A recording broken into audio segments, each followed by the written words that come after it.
हिना साहब दल से अलग कभी नहीं थे। किसी दल में हिना साहब गए ही नहीं थे।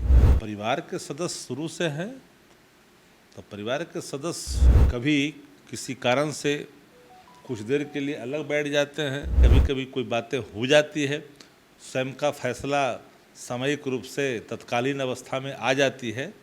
भाजपा तो खुद ही भाजपा जदयू तो एक ही सिक्का के दो पहलू है। जदयू तो अल्पसंख्यक विरोधी शुरू से आया, तो पार्लियामेंट में ललन सिंह की भाषा नहीं बोर्ड पर दी गई। राजनीति में कोई किसी का दोस्त कोई किसी का दुश्मन नहीं होता, सब समय का खेल है। एक समय था जब हिना साहब और लालू यादव के रास्ते अलग थे। 2024 के लोकसभा चुनाव में हिना साहब ने निर्दलीय चुनाव लड़ने का काम किया था, लेकिन कल जिस प्रकार से बैठक हुई है और इसके बाद लगातार ये कयास लगाए जा रहे हैं कि हिना साहब फिर से एक बार राजद में कहीं ना कहीं आएंगी। तमाम मुद्दों पे बात करने के लिए हमारे साथ राजद के नेता और मुख्य प्रवक्ता शक्ति यादव जी हैं। सर, जिस प्रकार से 2024 में जो लोकसभा का चुनाव हुआ था, राजद ने भी अपने उम्मीदवार खड़ा किए थे सिवान से और हिना साहब निर्दलीय चुनाव लड़ी थी, तो बैठक जो हुई है उसमें क्या लगता है कि फिर से एक बार साफ हो जाएगा?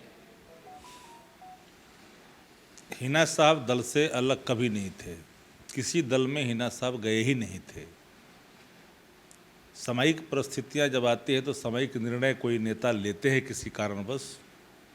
दल से कभी जुदा नहीं रहे, न दल के खिलाफ गए।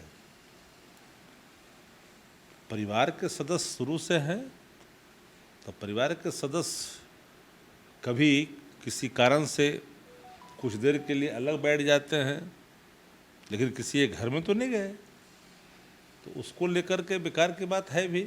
लोग जो कह रहे हैं, मैं तो साफ कहता हूँ कि जो प्रतिबद्धताएं, जो समर्पण मरहूम नेता साहबुद्दीन जी का शुरू से लेकर आज तक है, पूरा परिवार का है।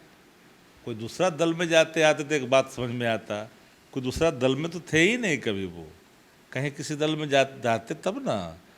ठीक है, कभी कभी कोई बातें हो जाती है, स्वयं का फैसला सामयिक रूप से तत्कालीन अवस्था में आ जाती है, लेकिन दल के प्रति निष्ठा में कमी नहीं है।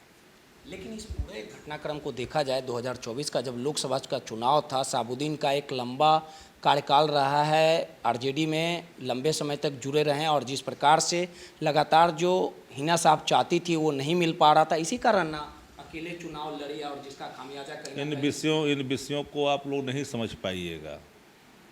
जो भी होता है बातचीत के आधार पर ही हुआ है, कहीं अलग से कोई निर्णय नहीं हुआ। बीजेपी आरोप लगा रही है कि कोई डील भाजपा क्या लगाएगी? भाजपा लगा ही क्या सकती है? भाजपा तो खुद ही भाजपा जदयू तो एक ही सिक्का के दो पहलू है। देखे नहीं पार्लियामेंट में वक्फ बिल पर, पूरे तौर पर वक्फ बिल पर क्या हुआ? भाजपा का चेहरा जदयू में लगा हुआ दिखा।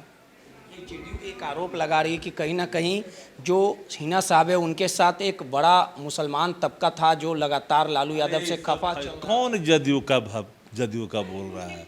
कौन जदयू तो अल्पसंख्यक विरोधी शुरू से आया, तो पार्लियामेंट में ललन सिंह की भाषा नहीं बोर्ड पर दी गई। ये भी बातें सामने आ रही है कि हिना साहब के बेटे चुनाव लड़ेंगे। दोनों बात अब क्यों बोल रहे हैं? चुनाव भी लड़ेंगे कि नाराज भी चल रहे हैं? कोई नाराज नहीं चल रहा है। कोई नाराजगी थी कभी नहीं। सब अब साथ हैं। अरे शुरू से है। कोई दल में गए तो जरा एक पहचान बता दो कि किसी दल में गए हैं। चलिए, सीधे तौर पे शक्ति यादव जी थे, इनका कहना है कि कोई भी नाराजगी नहीं थी, थोड़ी सी खटास थी, लेकिन हम लोग सब साथ हैं और आने वाले समय में भी साथ रहेंगे। कैमरामैन ऋतिक के साथ रोहित यादव, दर्श न्यूज पटना।